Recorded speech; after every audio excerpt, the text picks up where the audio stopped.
esteja bem. Estamos iniciando o programa em até 10 minutos. Vamos brindar aqui logo para começar o programa, né? Amizade. 18º programa em até 10 minutos com a barbearia do Lalá. Na verdade, não é até 10 minutos, é mais de 10 minutos. Isso é conversa furada. Conversa de barbearia. Somos do Alto da Conquista, o bairro mais lindo de Olinda. Vamos lá. Vamos falar hoje com o professor Alcides, professor de História, já do nosso canal, né? Hoje vamos falar sobre o que, professor Alcides? Primeiramente, boa noite a todos. Boa noite. Boa noite a todas, né? Estou aqui mais uma vez, eu já estou virando freguês do programa, né? Já é nosso. Freguês. É nosso freguês, já faz parte da equipe. Hoje nós vamos falar sobre... Hoje vamos falar sobre a proclamação da República do Brasil.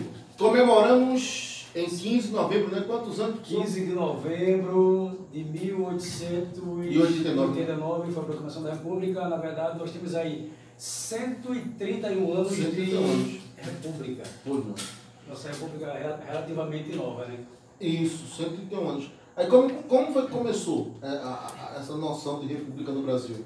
Como surgiu essa ideia aí? Como foi que... Na verdade,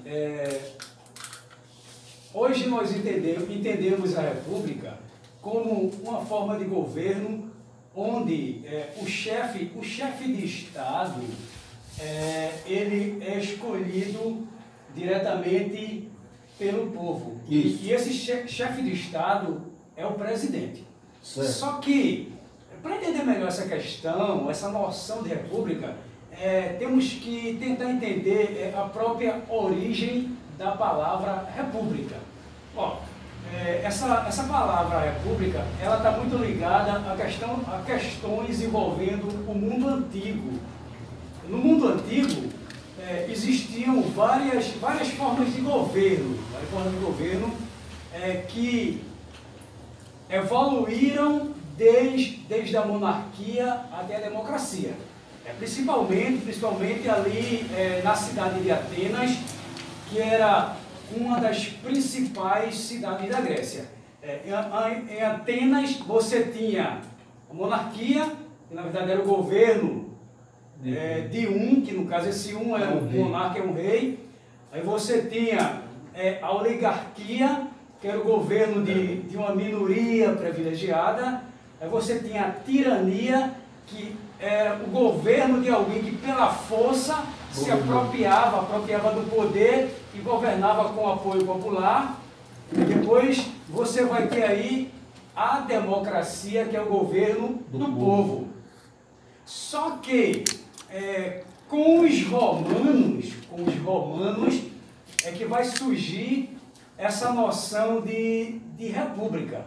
Por volta de 509 a.C., os patrícios, os nobres, a elite romana vai expulsar o rei, vai extinguir a monarquia e vai criar a república.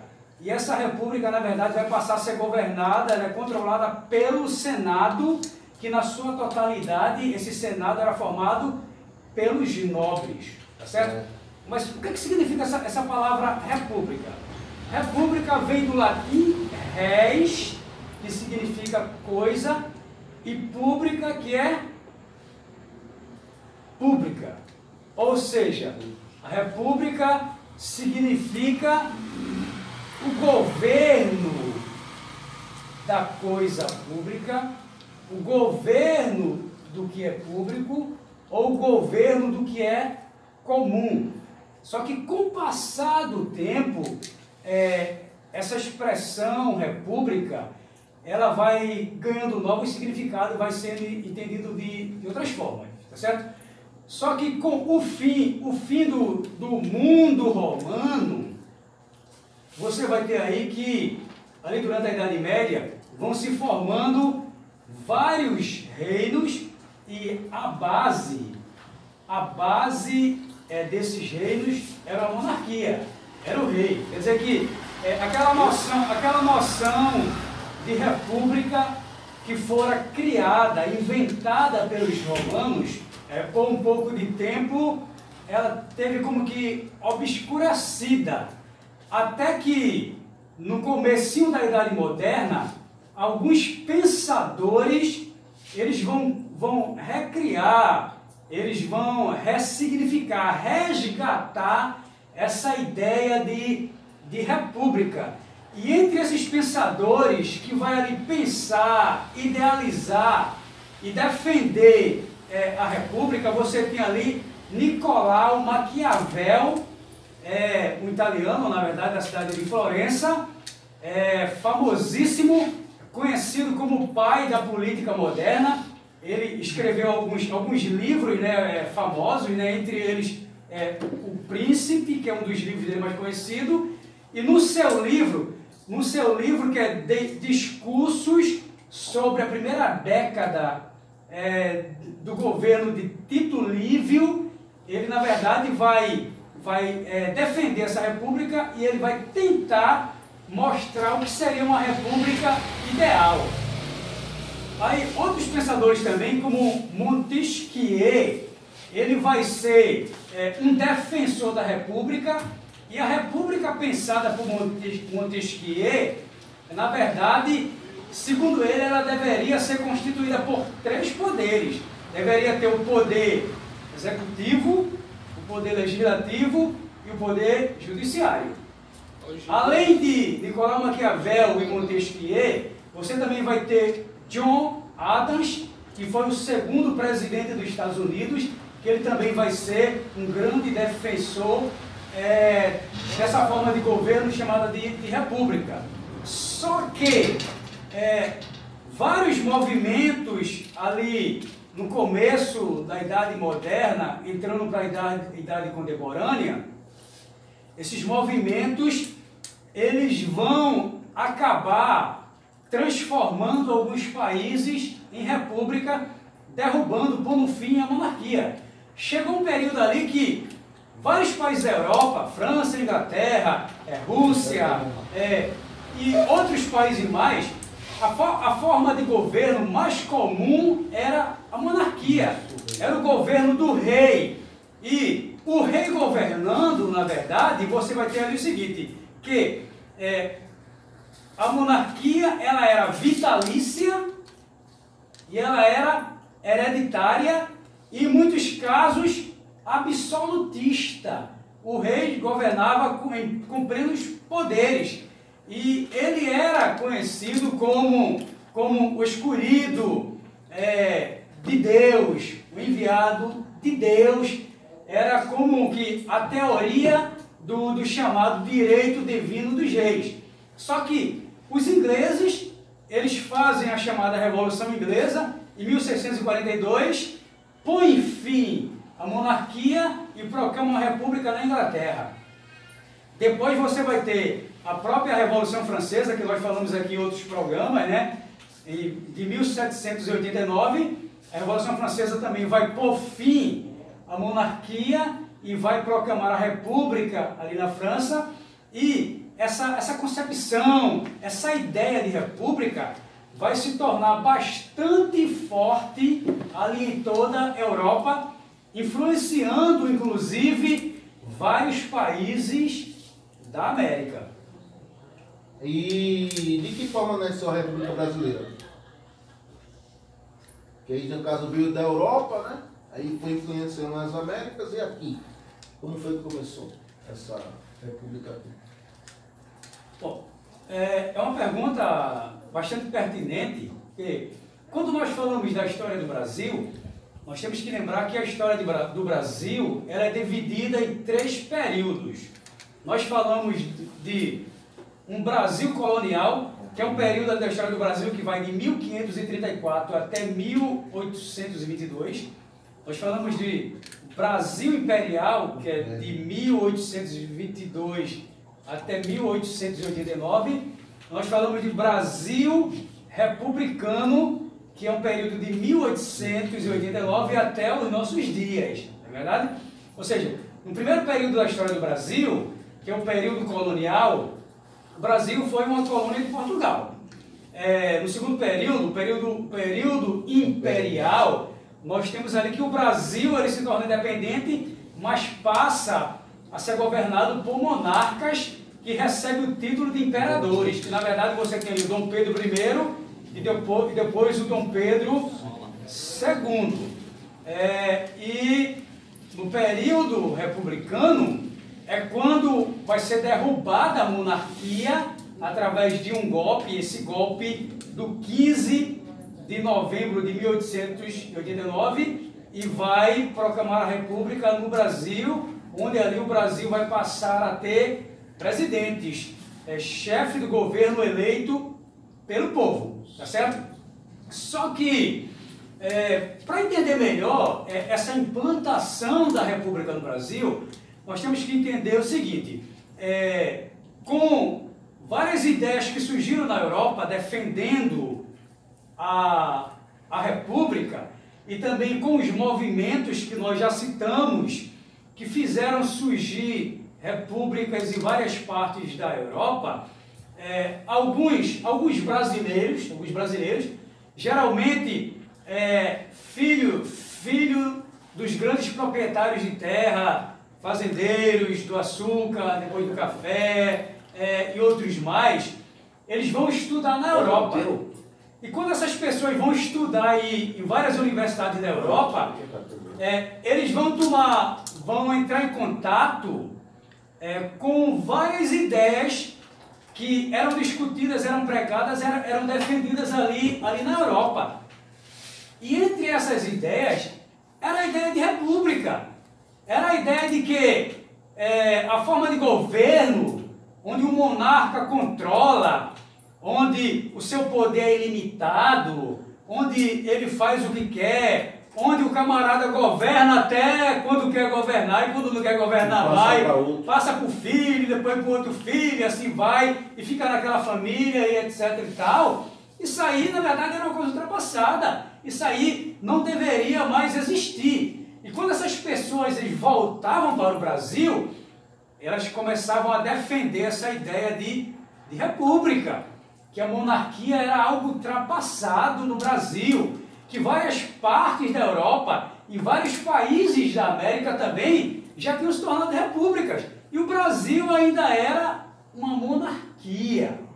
E o que é que vai ocorrer? Aí você vai ter aqui no Brasil alguns movimentos, né, que vão ser influenciados por essas ideias republicanas que entram no Brasil através desses intelectuais que vão estudar na Europa. Essas ideias e esses intelectuais vão encabeçar movimentos que vão tentar proclamar a República no Brasil.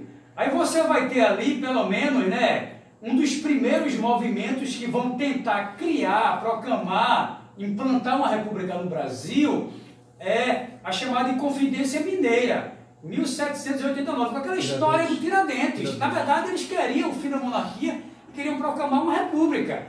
Aí depois vem ali, em 1798, você tem ali a Conjuração Baiana, também foi mais uma tentativa de proclamar uma república no Brasil.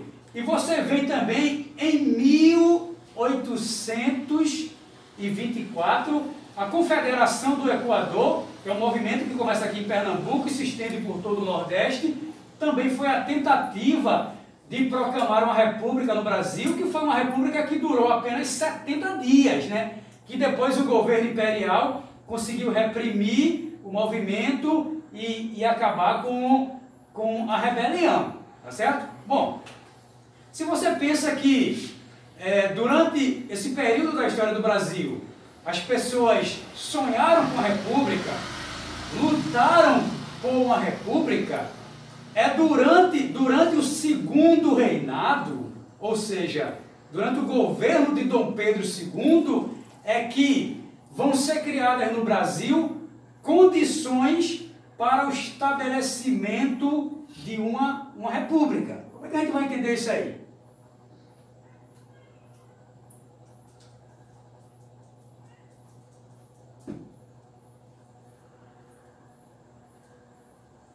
Esse negócio é horrível. Você tem que...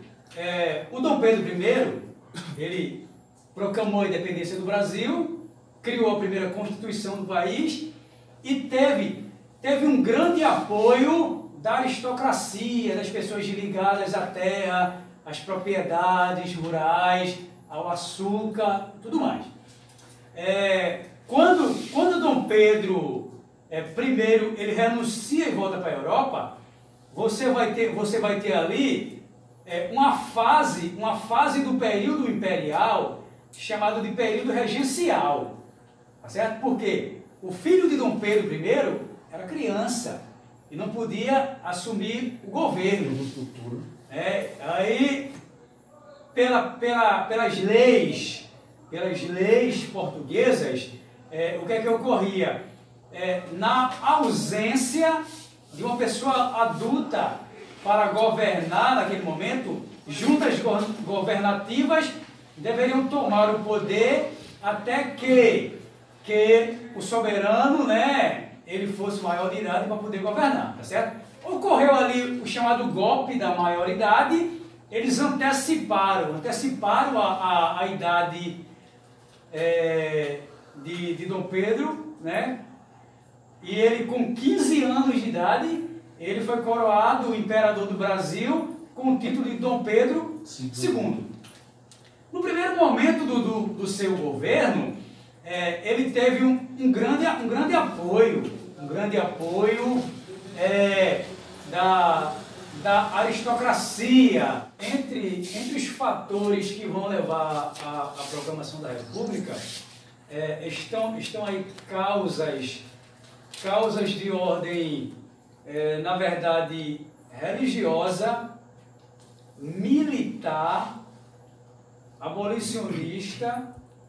São as principais causas que vão levar a essa proclamação da República. O que é que ocorre? Durante a Guerra do Paraguai, o exército brasileiro recém-criado, porque até aquele ponto o Brasil ele não tinha um exército.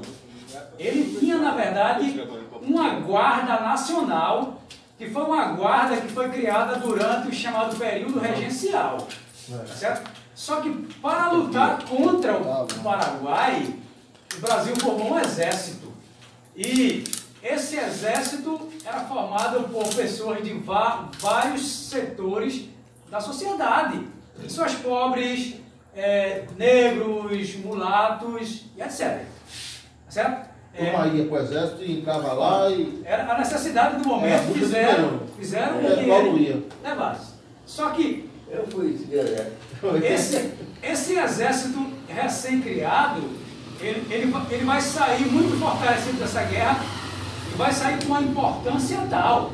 O exército agora era o braço direito do império, da monarquia. O exército agora, na verdade, era a instituição em quem Dom Pedro II mais confiava.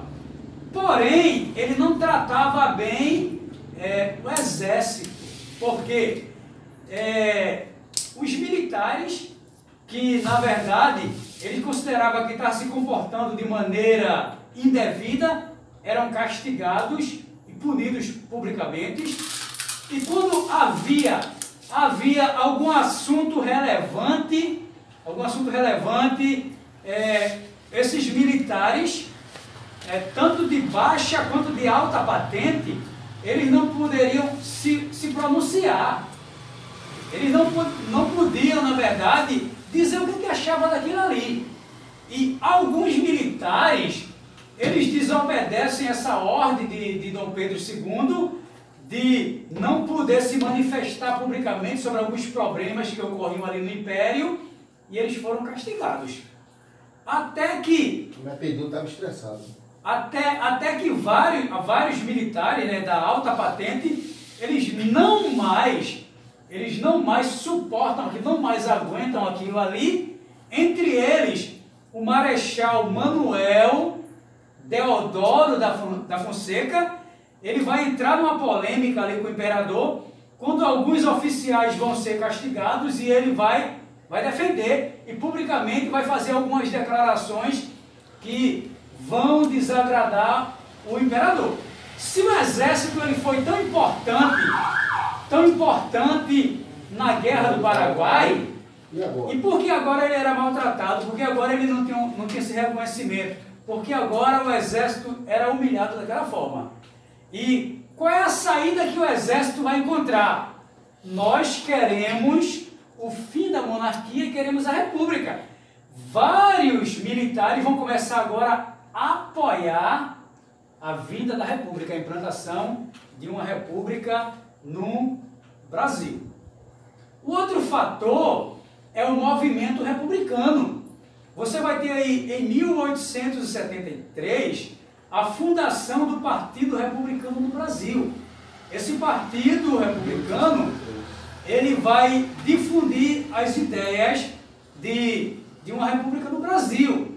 E vários setores da sociedade vão começar a simpatizar com essas ideias. Os jornais da época também vão divulgar notas exaltando a república. Esse movimento, esse partido republicano, na verdade, ele vai surgir em São Paulo, mais rapidamente vai se estender para Minas Gerais, Rio Grande do Sul e várias partes do Brasil. Ele vai ser fundado vários partidos que vão contar com uma grande quantidade de adeptos querendo a implantação da república no Brasil. Aí você tem outro fator, que é um fator de ordem religiosa. Fator de ordem religiosa que, no caso, desde que o Brasil se tornou independente, quando Dom Pedro I ele cria a primeira Constituição do país, que é a Constituição de 1824, nessa Constituição vai constar lá que o catolicismo era a religião oficial do Brasil, tá certo? Era lá um acordo entre a igreja e o Estado que era chamado de padroado. E nesse acordo, as bulas papais, as ordens do Papa e até a indicação de pessoas para cargos importantes na igreja, como bispos, só seriam aceitos se o imperador desse o aval. Certo? Diz assim, ó, deu aval, pode ser. Pode ser. Tá certo? Porque os funcionários da igreja, os homens da igreja, eram remunerados pelo Estado. O império que pagava. Tá certo? O império era que pagava. Só que o seguinte, de repente, alguns bispos da igreja começam a punir membros da igreja, cleros, sacerdotes da igreja, que começam a se envolver com a maçonaria. Tá certo? Eles começam a punir. Você vai ter ali um bispo aqui de Pernambuco e um bispo da Bahia que vão punir pessoas por estar fazendo parte da maçonaria. Dom Pedro, ele vai, na verdade, repreender esses bispos e vai querer que esses bispos suspendam a punição sobre essas pessoas e os bispos não vão aceitar. E o que é que vai fazer? Ele vai condenar esses dois bispos a 4 anos de prisão, vai mandar prender os bispos, os homens da igreja. E isso vai revoltar completamente a igreja, que vai começar a apoiar essa ideia de república. Tá certo? Aí, outro fator, você vai ter o seguinte, a abolição da escravatura, o movimento abolicionista no Brasil, ou seja, a libertação dos escravos, a libertação dos negros aqui no Brasil, também vai ser um motivo que vai levar a essa proclamação da República. Por quê? A Inglaterra, desde mais ou menos 1831, ela vinha pressionando o Brasil a acabar com a escravidão, a encerrar o tráfico de escravos. Por quê? A Inglaterra era um país bastante industrializado e precisava vender seus produtos. E ela queria a libertação dos escravos, porque ela queria homens livres recebendo salário para poder adquirir os seus produtos. E o que é que vai ocorrer? Ela, em 1831, ela começa a pressionar o Brasil para acabar com o tráfico de escravos. A monarquia tenta ganhar tempo, tenta driblar ali, mas quando é a partir de 1850, Dom Pedro II ele começa agora ali a baixar algumas leis para ir gradativamente acabando esse tráfico de escravos. Aí você vai ter ali várias leis, como a Lei Eusébio de Queiroz, de 1850, que vai proibir o tráfico, o transporte de escravos para o Brasil. Depois você vai ter ali a Lei do Ventre Livre, que vai também considerar como libertos filhos de escravas que nascessem no Brasil. Depois você vai ter a Lei dos Sexagenários, até que em 1888, até que em 13 de maio de 1888, você vai ter ali a abolição da escravatura, uma chamada Lei Áurea, assinada pela princesa Isabel, porque o Dom Pedro II estava na Europa cuidando da saúde, que ele estava doente, né? Essa libertação dos escravos vai revoltar completamente os grandes proprietários de terra, né? Ali os fazendeiros de açúcar, os produtores de café vão ficar revoltados com a libertação desses escravos, porque era o seu dinheiro que estava invertido ali. O escravo era um bem, era um objeto de muito valor, tá certo? Eles vão se revoltar por conta disso aí e vão passar a apoiar também o movimento republicano. A junção de todos esses fatores vai fazer com que em 15 de novembro seja proclamada a República através de um golpe ali. O Marechal Deodoro da Fonseca ele vai ser notificado de que a qualquer momento ele poderia ser preso por ordem de Dom Pedro, embora essa notícia que ele ouviu teria sido um boato. Ele se antecipou e deu o golpe que pôs fim à monarquia e proclamou a República no Brasil. E o que mudou? O que mudou no Brasil quando saiu de monarquia para a República? Bom, as principais mudanças que ocorreram no Brasil com a proclamação da República, elas são de ordem política, ordem econômica, religiosa e social, certo? Você vai ter ali várias mudanças que vão ocorrer com a vinda da República. Primeiramente, você tem que o Brasil, politicamente falando, deixa de ser uma monarquia, deixa de ser governado agora por imperadores e, a partir daquele momento, ela vai passar a ser governada por presidentes, tá certo? Alguém escolhido pelo povo, certo? E essas decisões, essas mudanças aí vão ser ratificadas pela Constituição Brasileira de 1891, que é a primeira Constituição da República e a segunda Constituição da história do Brasil, tá certo? Bom, as mudanças políticas vão fazer o Brasil se transformar numa república federativa presidencialista. E o Brasil vai receber o nome de República Federativa dos Estados Unidos do Brasil. E com isso, o que vai acontecer? Você vai ter que as províncias brasileiras, que hoje são chamadas de Estado, elas passam a ter mais autonomia administrativa. Por quê?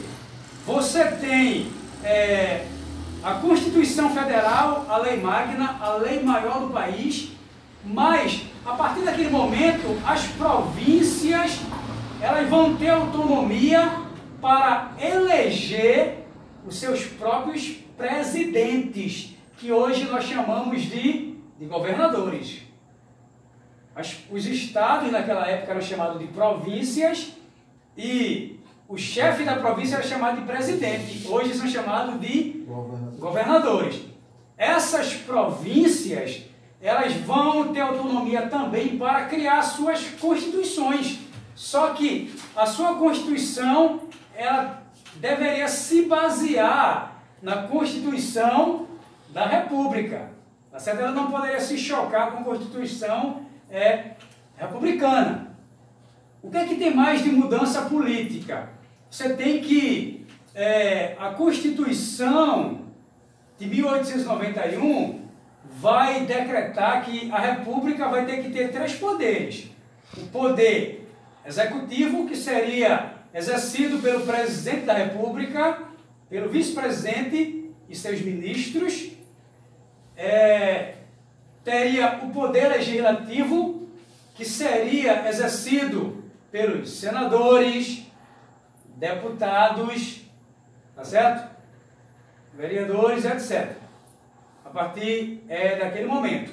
E o mandato de senadores deixaria de ser vitalício e os próprios deputados deixariam de ser indicados pelo imperador e passariam a ser eleitos pelo povo. Você teria o terceiro poder, que é o poder judiciário, que seria exercido pelo Supremo Tribunal Federal, né? Esse órgão tão maravilhoso que recentemente está ajudando tanto, né? O Brasil, a nação, né? No que tange essas mudanças políticas, você vai ter também a própria conquista do voto.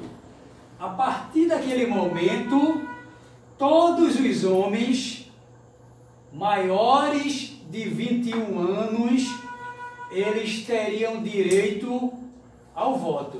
Teriam direito de votar. Escolhi, né? Agora percebam, quando nós falamos todos os homens maiores de 21 anos têm direito a votar, significa que uma boa parcela da população ficou excluída desse direito de voto. Ou seja, os analfabetos, mendigos, militares e mulheres também ficaram sem direito ao voto.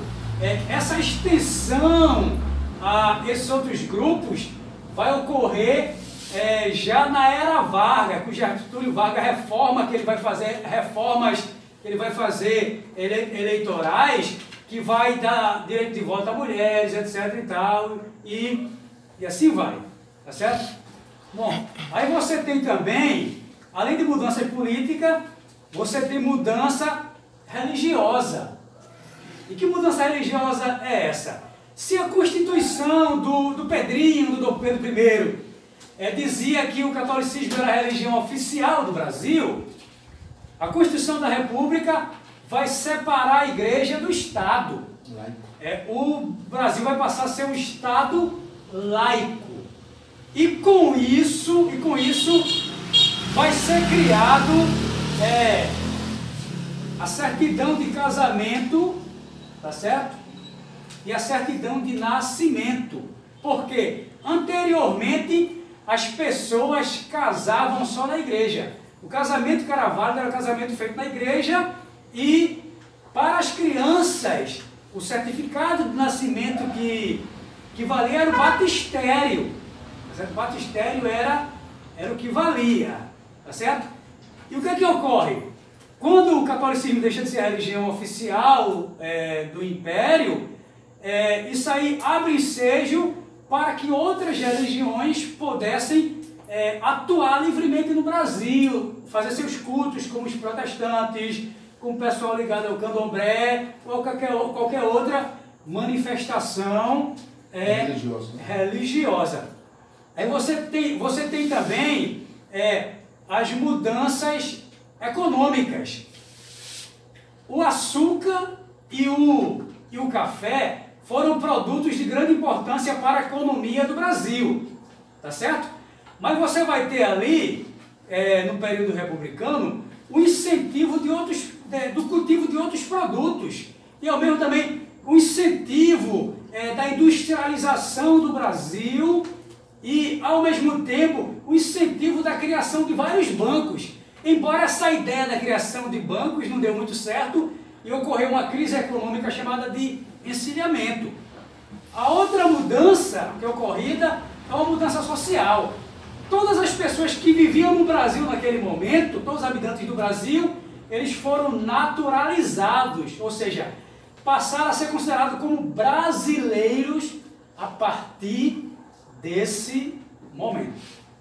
Então o Brasil ficou um pouco mais parecido com o que é hoje, né? Apesar que teve a República Velha, a República Nova, teve o direito.